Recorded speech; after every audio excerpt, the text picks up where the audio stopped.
Hi, everybody. Welcome to TNM Coaching Unplugged and Zoran Todorovic Interconnected Podcast. I'm your host, Zoran Todorovic, and we're so happy and joyful that you are following our podcast, that you're growing with us, that you're recommending us. This is the space when you're going to elevate your heart, elevate your mind and your soul to the next level and beyond. This is the space when you're going to be learning something new. And today we're going to learn something new from Oli Johnson. He's a wonderful human being.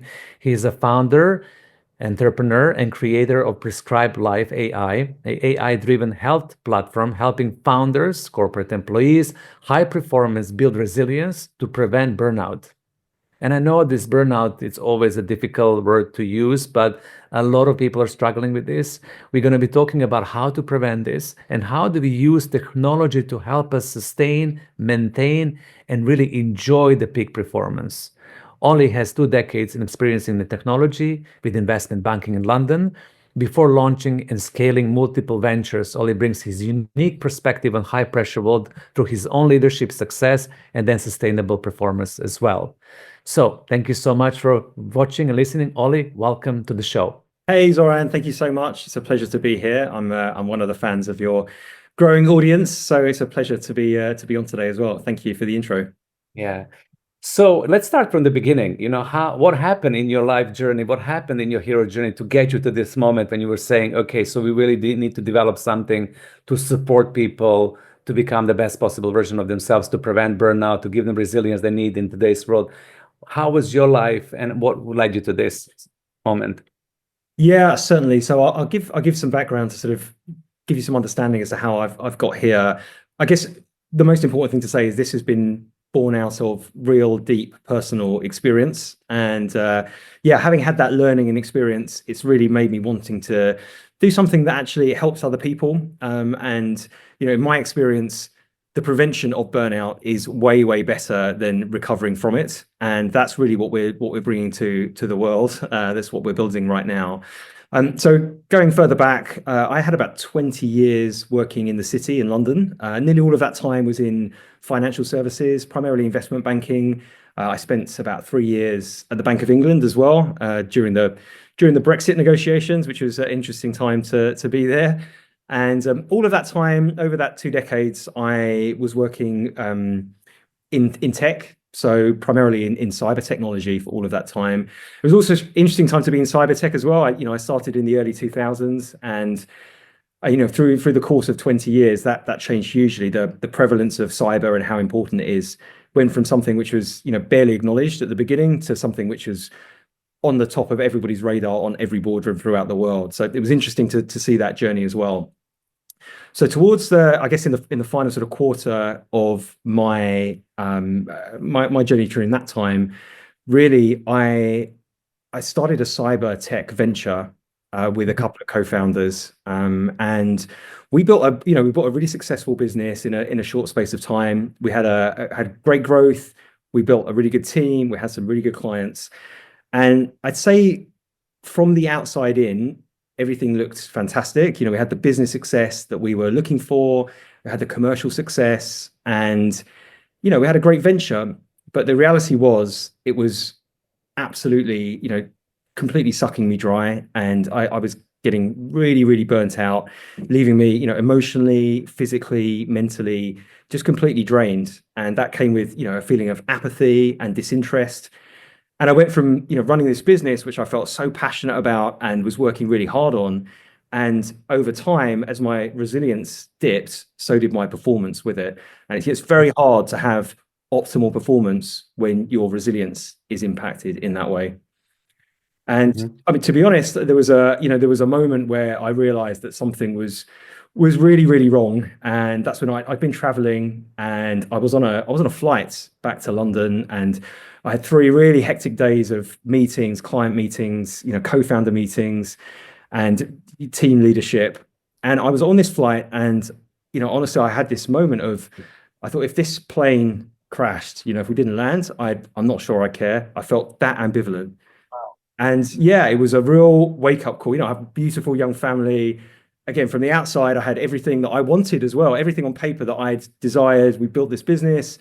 Life was great, but inside I felt completely just crushed and overwhelmed. And that was a real wake-up call, but who wants to live their life that way? And it's just this interesting dichotomy, certainly looking back, where you can achieve everything that you want on paper, but the reality can feel something completely different. And yeah, I attribute that to having that experience of burnout.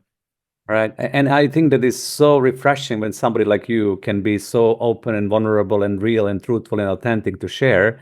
Because I know a lot of the people who are listening to this will recognize this inside of themselves, but some people don't even reach that level of awareness, let alone, being able to recognize it, and let alone being able to share it and transform it. So I just want to, first of all, salute you. And I think it's really important, especially for the startup leaders and founders and corporate employees that I coach myself, to hear that, openness, honesty, integrity, and sharing the story, which is really challenging to share, because sometimes we want to maintain this illusion of success. We want to cover and we want to facade everything and say, look at me, my life is great. I'm super successful. I have family, I have business, I have this and this and this.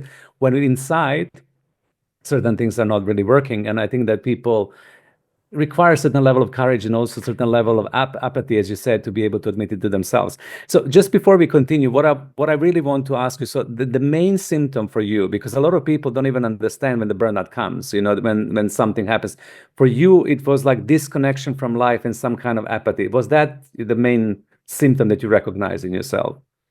Yeah, that was huge. I mean, there were certain things where I felt a numbness and a disconnection. I had, I mean, quite literally physically disconnected from my life. So all of the good things that I normally do, I'm a really sort of healthy living guy. I'm, completely sober and physically very active. I like to spend time with my friends and my family, and all of that shrunk away, and sole focus went on the business. I stopped spending time with people. I wasn't exercising. I wasn't meditating, and all of that, it was a symptom of spending so much time on the business and having this very myopic view on what we were doing.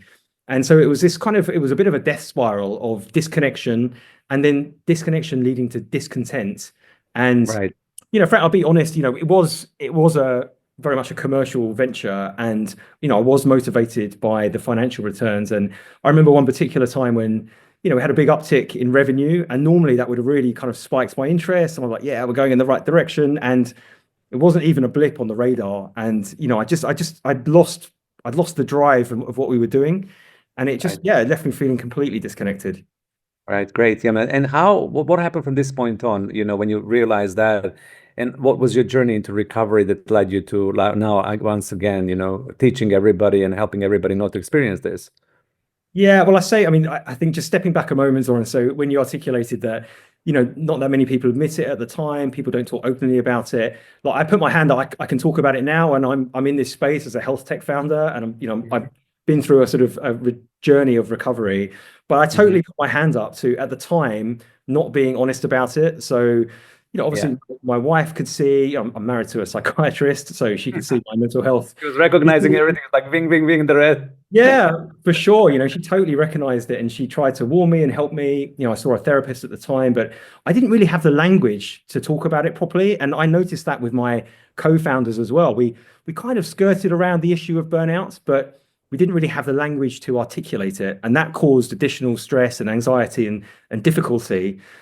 And the other thing I would say, and this is really crucial, particularly when you're building a startup, and Zoran, I know you'll totally understand this, it's around the culture that you bring into play. That culture that you create within a startup is absolutely critical to the success of the startup, the longevity, the environment, attracting people to firstly come and work with you, with your mission, for your mission, but also for longevity. If you have a culture that's not good, then you're not going to go anywhere. It's such a fundamental thing. And I think I didn't fully understand that. Certainly didn't understand it as well as I should have. And looking back, I feel quite embarrassed actually of how we behaved, I should speak for myself, that culture. I was working those kind of hours, and I was constantly on, particularly with technology these days, WhatsApp, Telegram, emails, phone calls, Slack. You're never away from work if that's how you behave. And we drove a culture like that. And looking back, I feel like that was a fundamental mistake. And that's something that I would urge everybody, in that startup pressure cooker, it's really important to put boundaries and lead with intention, and lead by example as a founder. Exactly, because it never stops. And this is the reason why this conversation is so relevant to everybody. And once again, I'm grateful that you're sharing this because that's my experience as well, that people are on all the time, not only in startup industry, but also in corporate world, like working cross culturally, working across time zones. Sometimes people pick up the messages at 2 a.m. in the morning. Sometimes people feel compliant to respond when somebody texts them in 3 o'clock in the morning. They wake up, they respond back. There's a lot of that, lack of balance, the lack of self-regulation that people are going through because of the environment we have co-created. And I agree with you, culture is the most important thing. What is the culture that you're setting for ourselves that we can all stay with balance and harmony? Yeah, so that's interesting, isn't it? So that's one of the bookmarks for everybody who's listening. Think about the culture that you're setting, especially if you're a leader. Think about the culture that you're co-creating if you're a team member. If the culture is toxic, raise your hand, say something about it. Don't just comply, and then end up being depleted and drained. So from this point on, how did you recover? What happened in your recovery? What was the journey of healing and transformation for you? Yeah, so I mean, for me, again, this view of prevent rather than recover is very important. So for me, recovery was quite a long time. Like I say, we had a pretty quick build and exit on the business, and after I was out, I realized that things needed to be completely rebalanced, and it needed something big from my side, that reconnection with my family, reconnection with myself. And luckily with the exit, it afforded me some financial security and freedom. And the first thing I did, and one thing I remember when I was right in the maelstrom and just hating everything, and I was just, every day on Zoom calls, like 10 hours a day, it was just soul crushing. And I had this repetitive thought during that time of, I just want to go and live in an ashram. That's all I could think. I don't want to speak to anyone. I don't want to do anything. So as I was exiting, I actually did a Vipassana meditation. The first thing I did, it was a day or two after exiting. I went to an ashram in the desert, and I did a 10-day silent Vipassana meditation retreat where it's just, you start at 4 a.m. every day and you meditate for 10 hours a day, and there's zero communication. There's no eye contact, there's no gestures, there's no talking, and you're just with yourself for 10 days. And it was so powerful, and it was just exactly what I needed. It was like a hard, reboot, a reset. It was like pressing that reset button. And that was the start of it for me. And I came back from that meditation retreat, and then I took my family. We went to a little paradise island, Koh Phangan in Thailand, and we spent 5 months there, and we just reconnected as a family. No work, no distractions, just daily, all the good stuff that I deprived myself of over the preceding few years. Exercise every day, Muay Thai, boxing, ice baths, saunas, and just connection, time with people. And I slowly got myself back on my feet. It was the pathway to recovery. And yeah, it was just what I needed. But the fact that I needed that long to get myself back on my feet was indicative to the neglect that I'd had of my self-care to get to that point. And, as much as that recovery was amazing and it was a great experience, I don't recommend people take that approach, Oh, no, I know, exactly. Yeah, Yeah. yeah. And I was just about to comment on that because a lot of the people that I coach will have that mentality. They will think, I'm going to push myself tremendously right now. I'm going to persevere and I'm going to keep on going. And then when I exit or when I change my career or when I resign, then I will be taking care of myself, which it works in a way, but why would we do it that way when we can maintain it all the way through? We don't need to go into this, highs and lows, right? So the whole idea here, especially with your startup, is to prevent that, is to maintain the balance all the way through it.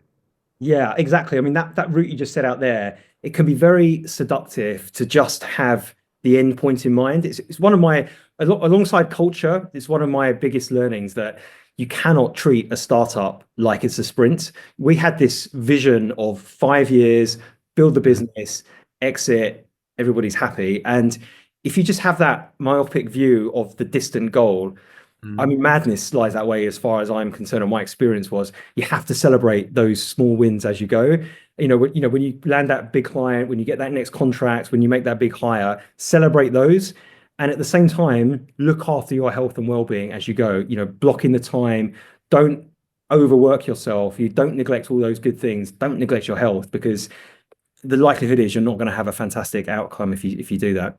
Exactly, of course. And you're not going to be able to enjoy it. I mean, the whole thing, when the health goes away, everything goes away, then the health becomes the biggest priority. I've seen this in my own life and through coaching other people. Yes, we can push ourselves to accomplish, but what is the point of creating all of that and then not being able to really, truly enjoy the benefits of your hard work? So I think that's keyword balance. It's so important. But nowadays, Oli, I think I'm seeing everybody, including myself, that the biggest challenge that we are facing is technology. And I'm also happy that you're using technology to resolve that challenge. But I remember long, long, long time ago when technology was not so prominent, when we had letters and faxes and we had meetings and we needed to travel, how that whole balancing piece was much easier for all of us because we actually didn't have anything else to do but by send that fax and wait, another 5, 6 days for somebody to respond back. And then you had time to think, to contemplate, to write, to go home earlier, to spend time with your kids. Nowadays, we are on steroids. Nowadays, as you said, WhatsApp, WeChat, Telegram, Slack, everything is on all the time and people feel they need to respond. So that whole balancing act becomes really challenging due to technology. So now, with your technology, which is powered by AI, how are you using technology to resolve this? Let's jump into that. Yeah, for sure. I mean, so it's a very interesting point around, technology. It's, it delivers something amazing, but can also be a real detractor. And you say all those communication tools, it's amazing. You can work remotely, you can have, 24/7 access to people, but that really comes with a downside. But obviously there's an upside as well. And, AI, particularly over the last couple of, health tech and AI together have moved technology in the healthcare space on dramatically. And one of the big shifts is around the sort of prediction versus treatment. So preventative health is having a real moment. And a lot of that is driven by the advances in AI that have come up in recent times.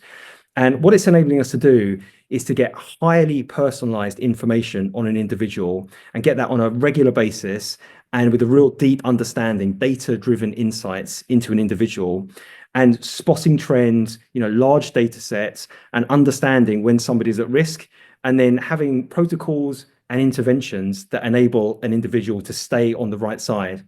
So an example, we're using a number of different technologies. Really interesting in this space. One is around DNA analysis. So we can actually look at somebody's genetic makeup and understand how they react to different types of resilience and also things like neurosupplementation. I just give a little personal example. So, I've done this DNA testing myself and looking at my neural pathways from a genetic perspective, I understood, I could find out that actually there were a couple of different neurosupplements that would be very helpful for my personal genetic makeup. And having taken those, so supplements around GABA and theanine, I've seen this unbelievable change in my baseline around anxiety, sleep, cognitive performance, concentration. So it's incredible. It's almost like a shortcut. It's like a cheat code to optimizing your performance. And obviously, talking about resilience, it's built on things like sleep. It's built on focus and concentration. So to see that kind of change from that kind of technology is quite transformational. So that's one big foundation of what we're doing. And the other I'd like to talk about is around biomarker data analysis. So we have this very interesting piece of technology. So without any need for wearables, we're just using the camera on the smartphone. And with a 30-second scan of the face, we're reading the blood as it flows and pulsates beneath the skin. And that enables us to get over 20 biomarkers of an individual. So everything from your heart rate variability, which really indicates how well you are equipped to deal with stress, your breathing rates, your resting heart rate, your stress markers, right up to your systolic blood pressure. So we can get this amazing data sets on a very regular basis, very simply, without the need for any additional hardware. Everyone's got a smartphone.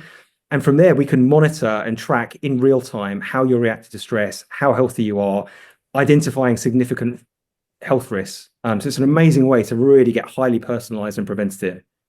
Yeah, and I love that preventative. It's the key word, isn't it? So when we can really look into our predispositions based on our lineage, genealogy, DNA, and then we can do something before it happens. And I love that you're in that space as well.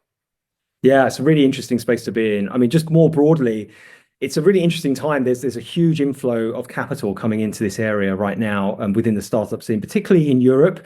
In fact, Q1 this year, there's been record inflows of capital into AI health tech. I think it's over 700 billion US dollars already. And it's right up there with the 2021 capital flows that we saw when there was zero interest rates or negative interest rates even. So there's a massive interest of investors in this predictive, preventative type of health tech with AI. Mm-hmm. And when somebody, for example, is using your AI, PrescribeLife.ai, how does that work? Just guide me through this whole process. What will happen? Yeah, so the approach that we've taken, I mean, it's interesting. The resonation that we've had is particularly in the executive coaching space. So, we were doing, when we first started the business, we were doing some coaching ourselves, effectively learning. So we got a team of medics, doctors, healthcare professionals, and we did a number of like beta testing programs on high performers, entrepreneurs, startup founders. And we found that having a lack of data-driven insights was causing us some challenge in order to get really close to what those individuals were experiencing. So the platform that we're building and how we're building it, it's effectively for coaches to work with the individuals who they are coaching. So Zoran, again, this may resonate with you, but from a traditional kind of exec coaching perspective, there's obviously things like pillars which are around strategy, leadership, management techniques, but increasingly I find that exec coaches recognize the power of resilience and how important that is as a pillar for their individuals. So we have a platform where the tech is available as a smartphone app for the individual who's being coached. And then we have an online resilience platform where the coaches can log in and get those data insights on the individuals. So the individuals, they use the technology, they use the facial scans, they do the DNA analysis. There are structured assessments around burnout and how they're feeling mentally. And we have an AI engine, a resilience engine that takes all of that data and then provides it to the coaches, so the coaches can help those individuals again with highly personalized protocols. Wow. Wow. Wow, what I'm saying wow is because the coaching is evolving. And I mentioned this to you earlier that, right now, the strategy, the leadership, the team building, all of that is wonderful, unless the time comes when the executives cannot sustain their performance. And I know a lot of executives right now, especially the younger ones, are moving away from a traditional executive life. And a traditional executive life was work, drink, eat, drink more, eat more, drink more, eat more. And they turn out to be very unhealthy people at the age of 50. Then they go into retirement at the age of 60, play golf and die. I mean, it was just like that. I remember traveling, when I was young executive myself, sitting in the airport lounges and seeing all these executives drinking, getting drunk, smoking in the planes and getting more drunk. This is all because the level of stress there and right now was so high that they needed to find some kind of coping mechanism to survive, basically. So I'm so happy that we're getting into that space of corporate health, executive health.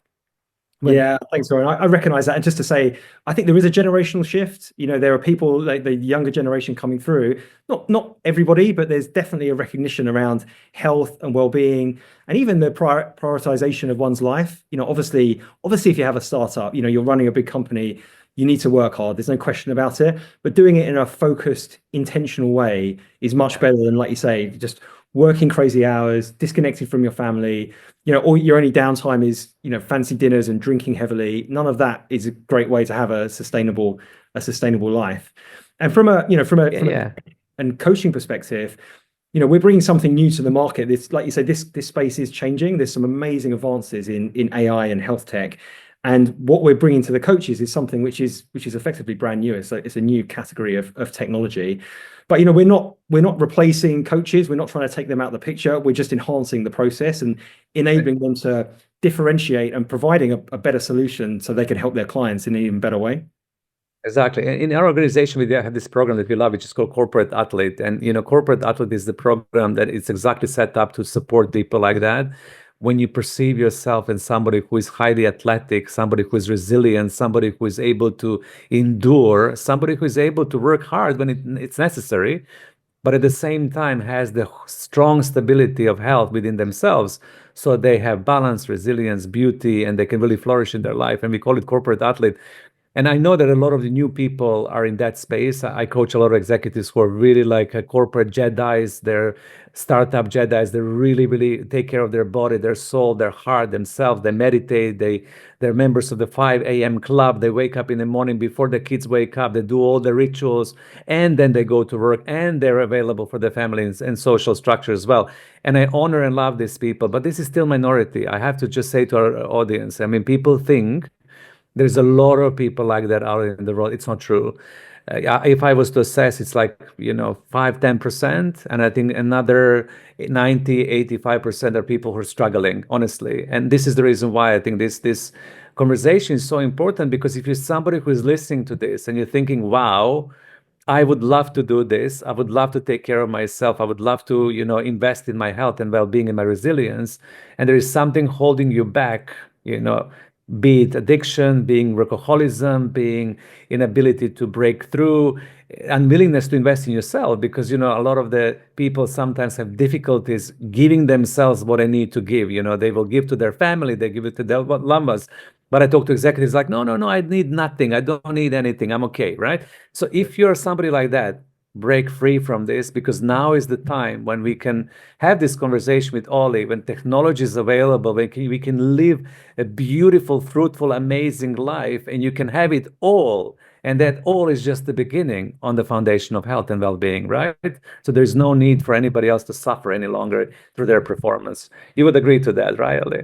Yeah, I think that's perfectly put, Zoran. Yeah, I fully agree to that. And I think, it's not selfish to prioritize your own health and well-being. It's the foundational element. So for your family, for your friends, for your team, for the exec team, again, it's down to, particularly within a business, it's down to leading by example and, being a good leader. If you're not looking after yourself and prioritizing, then what's the message that you're sending to others? So actually, for your longevity, for your resilience, for the longevity of your business, and for your leadership style, it's really, really important. Yeah. And also to avoid this whole stress burnout situation when we are, challenged by this narrative as well. I would really love us to kind of move into the space that you're describing, when the technology can bridge this gap within the well-being, when we can really have a data-driven outputs, when we understand ourselves, we understand the risks, we understand our own physiology, so to say, and our own infrastructure, so that we also know how to prevent, because some people are much more sensitive than the other. I coach people, as you know, and you have people who can really, really, really persevere and be strong, but some people don't have that stamina, for example. They need to be aware that simply they're made in a different way, right? Their strengths lie in something else. So when we begin receiving this data and understanding ourselves, then we can customize the best possible path towards our health and well-being.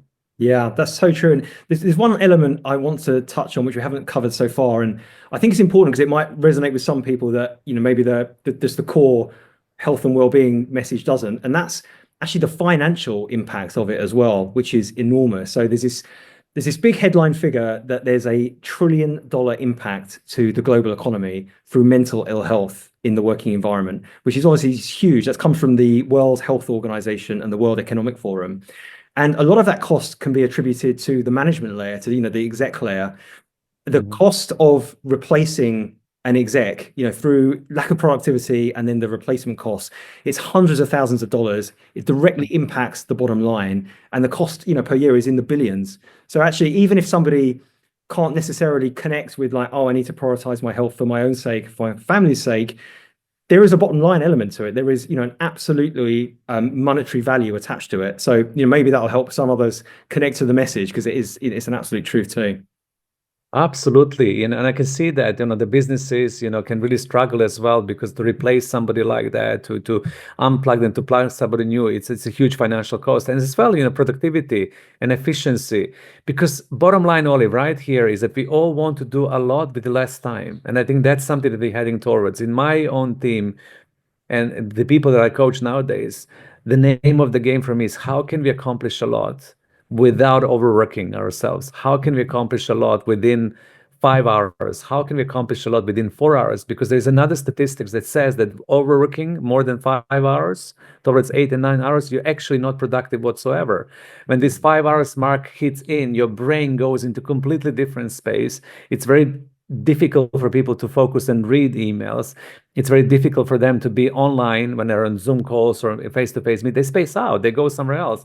They pretend they're available, but they're not available actually. They're like, yeah, I'm here, I'm listening, but they're like, wow. So how can we really create these cultures, as you said, that people can zoom in, do something really well within 4 to 5 hours work day, and then move on into something completely different when they can create, when they can daydream, when they can use their imagination and go back home and really enjoy their life instead of staying busy all the time. So that would be ideal for all, right?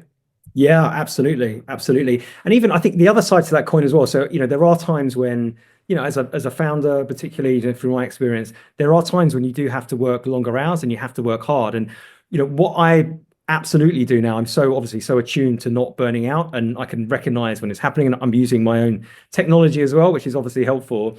But, I change my routine, structures, protocols. And even things like there's a concept of I use the Pomodoro technique of work for 25 minutes and take a 5-minute break, and that extends my working time. And what I've integrated into that is this concept of exercise snacking, where in that 5 minutes, I will do whatever it may be, like 100 press ups, or I do some sit ups, or do a 5-minute meditation, I'll do some breath work, and integrating that throughout the day. Maybe I can work a 10-hour day, but actually, by doing different sort of health protocols and fitting that during the day, my focus and my appetite for the work is gives me much more duration and general durability. So that's just one example of certain things you can do to change things, rather than, back in my previous days, I would just sit there on back-to-back calls. I do 12 hours of Zooms with no lunch, no break, no nothing. And it leaves you ruined. I want to ask a challenging question right now, because I always ask challenging questions to people on my podcast. Sure. So I love that 25-5. I love that you're working 25 minutes and then you're doing whatever, breath work, press ups, push ups, shaking, jumping, listening to the music. Yeah. I coach people and I give them that as an exercise. I said, this is the best way that I know for you to be able to maintain, balance throughout the day, and also physical agility if you're sitting in front of a computer on the chair, which is really detrimental for our body because we're not made to sit hours and hours and hours. Sure, We're yeah. literally not made to do that. We're made to stand and run and, move and hug, and very rarely people will do this. Very rarely. I ask them again, you see, have you done this exercise? Oh, I got busy. Have you done it? Oh, I got busy. What do you have inside of you that gives you power and authority to do this? What really motivates you? How did you arrive, Oli, to that space when you will really do it? So a couple of things I'd say. So one was just like an absolute requirement. I think having had the experience I've had, I can't go back and do the same thing that I did before. And I'm in a situation where, I do need to work. I do need to work hard for sure. There's a lot involved in getting a startup off the ground. But actually there's something you can do to try and to take away some of the, the discipline that's needed. And for me, it's structure and routine every day. Like I have a daily check-in at the beginning of the day, and I have everything noted around what I need to do to get going. I have a chart of ticking off those exercises throughout the day. I have everything listed out. I have a timer on my phone. I work in a very structured way, and you're almost taking away the choice. You just like, this is it. This is what I do every day. And you stack those habits, like the atomic habits, you stack it together, and it might take a little while, but once you get into the stack and once you're used to doing it, it's almost like a muscle memory. And then you come to rely on it. And particularly when you see the correlation between the formation of that habit and your productivity going up and your general health and well-being, those things correlate. And then that's when you get into the sweet spot and it just becomes something that you do. And it just Way of being, it's just motivating, it's self-motivating. You don't need to push yourself. You're just being, you're just doing it. So do you mind if you could share with the audience, what is your daily routine? What do you do every day? Yeah, for sure. So I'd start the day with exercise. I've got a young family, so I spend some time with my young daughter first of all. It starts around 6:30. So spend a bit of time with her, and then I always find my day is set if I get exercise first thing. So I'm lucky I've got a little home gym. So even if it's 20 minutes, I get that exercise in first off. That's the first thing. And then my trick has been quite new actually, but I absolutely love coffee and I find it supports me through the day. But I keep that as as something that I have after I've done a certain set of things at the beginning of my working day. So setting up my priorities and getting everything lined up. So I will choose 3 things every day that are non-negotiables and have to be done. the whole sort of the eat the frog process, like the thing that you're least looking forward to, get that done first of all. I'll put my hands up to not being particularly motivated around finances. I'm not particularly fond of numbers. So as an example, if I have to update my financial model, that's the thing I'm going to least want to do. So I make sure that's on the list. So I have my list clearly defined. I'll get the first thing underway. And then once that's done, I'll allow myself to have the coffee as the reward. So it's like the first bit is over. Nice. And then there's certain things I have to, like the school run in the afternoon. So family things that I'll build in. I'll make sure I carve out some time for lunch. And then I'll use that Pomodoro technique and I'll go through the day, out half an hour by half an hour, 25 minutes, do my meditation, exercise, snack, breath work, whatever it is. And I run that through the day and I'll make sure that those non-negotiables are executed. And then at the end of the day, I'll make sure I've got a little plan for the next. So I'm not starting cold. And that's right. And how do you feel at the end of your day? Generally pretty good. Yeah. I think I find that I'm a bit of a list person, so I do like ticking things off. So I get satisfaction from knowing that those 3 difficult things. And do you know what's on? It's not about filling the day with things. Like getting back to your point of how can I do more for less?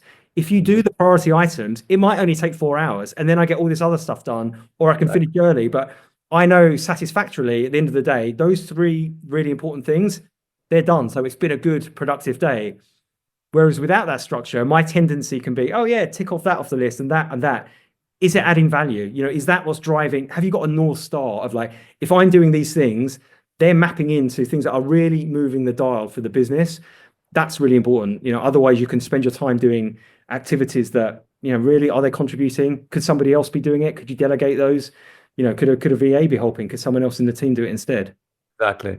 So the most important thing, Allah, thank you so much for that, because it's also refreshing for people to hear from somebody like you who is upholding the structure, because I feel that a lot of the people get into it, they start, they get out of it, they start again, they get out of it, they start again, and they never get to the moment when the momentum is there, when they're enjoying the structure and the structure is taking care of themselves, and it becomes a way of living and being. And I just wanted people to hear that there is this moment when you get into the sweet spot, when everything works for you. And the structure you created, it's really nourishing you, giving you energy, giving you rejuvenation, and you end up day not feeling, oh, now I'm exhausted, this is the end of my day at work, now I need to sit down and rest, or I don't have enough energy to play with my kids, or to go out and walk my dog, or to make love to my lover. I'm just like, I need to zone down in front of Netflix and start binge watching Netflix series and, eating, for example. So that we can get into the level when you have a lot of energy at the end of the day, and then the next thing happens afterwards. You're available, you're present, you can really enjoy yourself. And this can happen. I know some people may listen to this like, wow, how? But this can happen. So let's get into the how. So if people were to go into the PrescribeLife.ai right now, is it ready for everybody to use, or is it still in the making? And can people start benefiting from the platform at this moment in time? We're in the build phase at the moment. So what we have done up until now, we built a minimum viable product. So it was just a very lightweight version of the app on a smartphone where we had the facial scanning. And really what we've done is we've used that in order to gather feedback from individuals, from exec, from founders. And at the moment, we've just been doing the fundraise. So again, aligning with the health tech boom, we've raised $500,000 and we're now in the build phase. So we're building for the next couple of months, and we're looking to go live at the beginning of June. So I'd say stay tuned. We're coming soon with the tech platform, and it won't be too long. We're excited to bring it to market. Absolutely. And, for all the executives, corporate employees, people who are watching this podcast, and I know there is a lot of startup people as well, as soon as we launch, we'll let you know through our mailing list, because I think that combination that Oli was talking about, when you have this tailor-made health plan, when you can really become resilient, and then you can have your coach to support you, to hold your hand through the moment when you achieve this momentum, because coaching really helps when we have resistance to change, when we have unwillingness, when we feel a little bit that we're not there yet and we want to do it, but there's something holding us back, we are not able to break through, there's not enough pain, because in Oli's case, you went through the dark night of the soul through this challenge. So you don't want to go back into the same old pain. So you have motivation. So you've been there. Some people never go there. They stay on this level of like, I am managing it, but they don't have enough to be able to break through. So if you're somebody like that, working with a coach with the platform at the same time can really, really, really help you, because technology is here to serve us, to support us. And as Oli and I said, There's beautiful thing we can do with technology right now, but we also need to manage it in the most beautiful way as well. Sometimes, this how do we use technology? This is the good example in a good way, right? Yeah, totally. So, I mean, I should have said actually when you asked about how I manage it. So I do have a coach, and I have had coaches over time, and accountability is a really strong factor. Having someone that you're externally accountable to is huge, and checking in, on a weekly basis, and somebody who's motivating you and reminding you and just keeping you true to what you've committed to is a massive motivating factor. Exactly. And Yeah. sharing life, sometimes, the executive startup founders, owners, they're lonely. Yes. They feel like they're superhuman beings because they have excess energy. They can pull things off. They can manifest and create, but they isolate. They don't have a success partner. They don't have somebody to sit with and share. Listen, this is my challenge right now. This is my vulnerability. I need support here. They're like, yeah, yeah, yeah. So being able to have success partner like a coach and using the platform at the same time, win, win, win. Oli, thank you so much for this wonderful conversation. Any additional call for action, and how would you love to leave audience today? Yeah, finally, I'd like to maybe just to any coaches that are listening, we are looking for early partners who would like to come on board and use the solution with us. So I'd be very interested to hear from anybody that can reach you on LinkedIn. I think perhaps on if you can provide some links afterwards. Yeah, we're really happy to speak with exec coaches, people in that coaching space. If this sounds interesting, if you feel like some sort of technology and differentiation could help you in your coaching business, and you think this could be helpful and valuable to the people you're coaching, please do get in contact. We'd love to hear from you. Yeah, and we're going to reference all the links, of course. We're going to let you know when the platform is up and running in June or later on, whenever it's up and running. And for our coaching community, and I know we have a lot of coaches who are listening to this as well, this is a beautiful, beautiful, beautiful product that I'm so excited to use myself. I'm so excited I'm going to be using this with our clients because I think that was a missing link. Sometimes we can do as much as we can do in transforming the mindset. We can do as much as we can do in transforming the emotional intelligence and heart set, but sometimes we do need to go into the physiology. We need to understand how can we actually work with our physical bodies to be able to prevent, as we said, and then to be able to sustain our performance and our resilience. So thank you so much, everybody, for tuning into this podcast today. This was wonderful conversation with Oli. I'm sure we're going to have him back, when the platform is up and running and we tested everything together. So Oli, once again, thank you so much for coming to this podcast today. Thank you, Warren. Appreciate it. Thank you very much.